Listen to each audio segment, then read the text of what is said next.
Hallelujah. जय मसीह की। मैं परमेश्वर की उपस्थिति में आप सभी का स्वागत करती हूँ। आज हम पढ़ेंगे मत्ती रचित सुसमाचार अध्याय 12, जिसमें हम पढ़ेंगे सब्त का प्रभु। उस समय यीशु सब्त के दिन खेतों में से होकर जा रहा था और उसके चेलों को भूख लगी, तो वे बालें तोड़ तोड़ कर खाने लगे। फरीसियों ने यह देखकर उससे कहा, देख, तेरे चेले वह काम कर रहे हैं जो सब्त के दिन करना उचित नहीं। उसने उनसे कहा, क्या तुमने नहीं पढ़ा कि दाऊद ने जब वह और उसके साथी भूखे हुए तो क्या किया? वह कैसे परमेश्वर के घर में गया और भेंट की रोटियां खाई, जिन्हें खाना ना तो उसे और ना उसके साथियों को, पर केवल याजकों को उचित था। या क्या तुमने व्यवस्था में नहीं पढ़ा कि याजक शब्द के दिन की विधि को तोड़ने पर भी निर्दोष ठहरते हैं? पर मैं तुमसे कहता हूँ कि यहाँ वह है जो मंदिर में भी बड़ा है। यदि तुम इसका अर्थ जानते हो, मैं दया से प्रसन्न होता हूँ, बलिदान से नहीं, तो तुम निर्दोष को दोषी ना ठहराते। मनुष्य का पुत्र तो शब्द के दिन का भी प्रभु है। हालेलुया। सूखे हाथ वाले मनुष्य को चंगा करना। वहां से चलकर वह उनके आराधनालय में आया। वहां एक मनुष्य था जिसका हाथ सूखा हुआ था।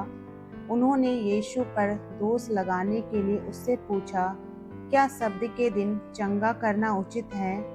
उसने उनसे कहा, तुम में ऐसा कौन है जिसकी एक भी भेड़ हो और वह सब्त के दिन गड्ढे में गिर जाए तो वह उसे पकड़कर ना निकाले? भला मनुष्य का मूल्य भेड़ से कितना बढ़कर है। इसलिए सब्त के दिन भलाई करना उचित है। तब उसने उस मनुष्य से कहा, अपना हाथ बढ़ा। उसने बढ़ाया और वह फिर दूसरे हाथ की तरह अच्छा हो गया। तब फरीसियों ने बाहर जाकर उसके विरोध में सम्मति की कि उसे किस प्रकार नष्ट करें। परमेश्वर का चुना हुआ सेवक। यह जानकर यीशु वहां से चला गया और बहुत लोग उसके पीछे हो लिए, और उसने सबको चंगा किया और उन्हें चिताया कि मुझे प्रकट ना करना, ताकि जो वचन यशायाह भविष्यवक्ताओं के द्वारा कहा गया था वह पूरा हो। देखो, यह मेरा सेवक है जिसे मैंने चुना है, मेरा प्रिय, जिससे मेरा मन प्रसन्न है। मैं अपना आत्मा उस पर उड़ेलूंगा और वह अन्य जातियों को न्याय का समाचार देगा।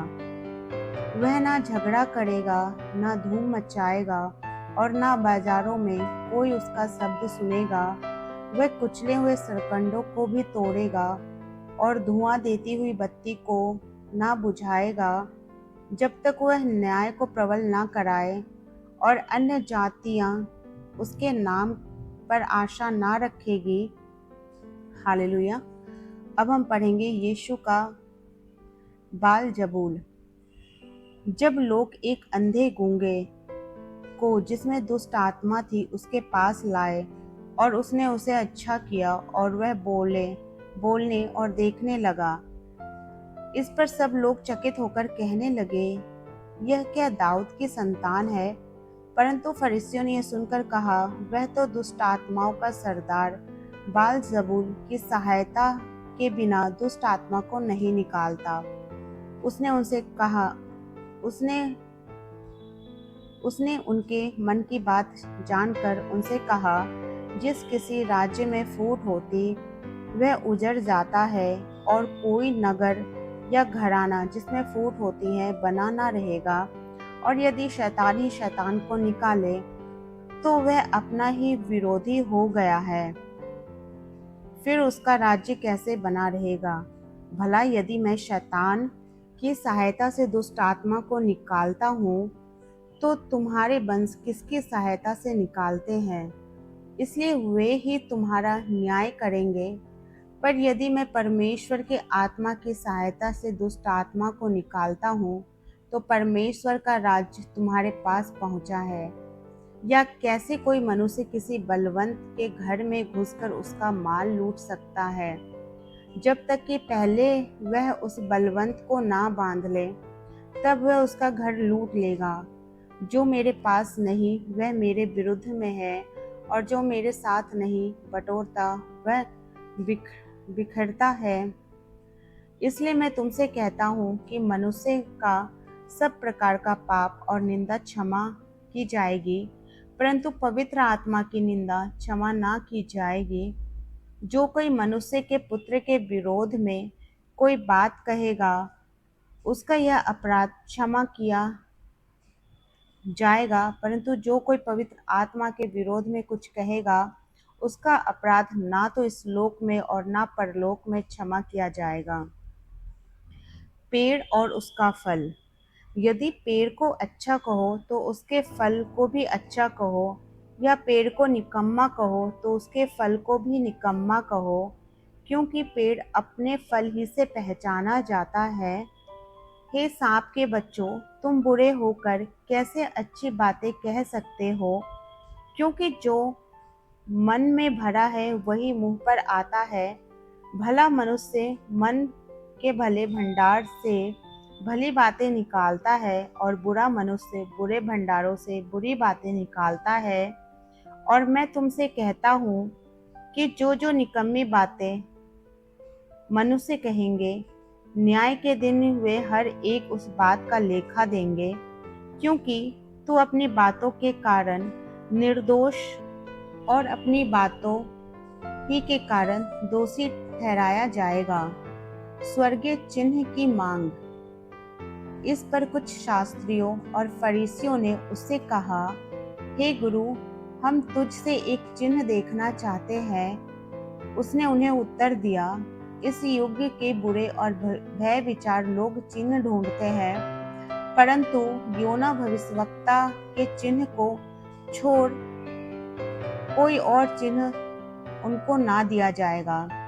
योना 3 रात दिन जल जंतु के पेट में रहा,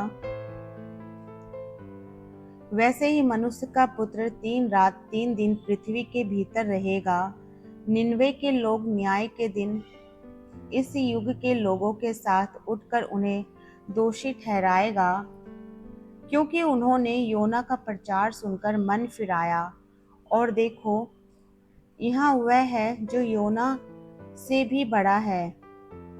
दक्षिण की रानी न्याय के दिन इस युग के लोगों के साथ उठकर उन्हें दोषी ठहराएगी, क्योंकि वह सुलेमान का ज्ञान सुनने के लिए पृथ्वी के छोर से आई। और देखो, यहाँ वह है जो सुलेमान से भी बड़ा है। हालेलुया। अब हम पढ़ेंगे अधूरे सुधार से विपत्ति।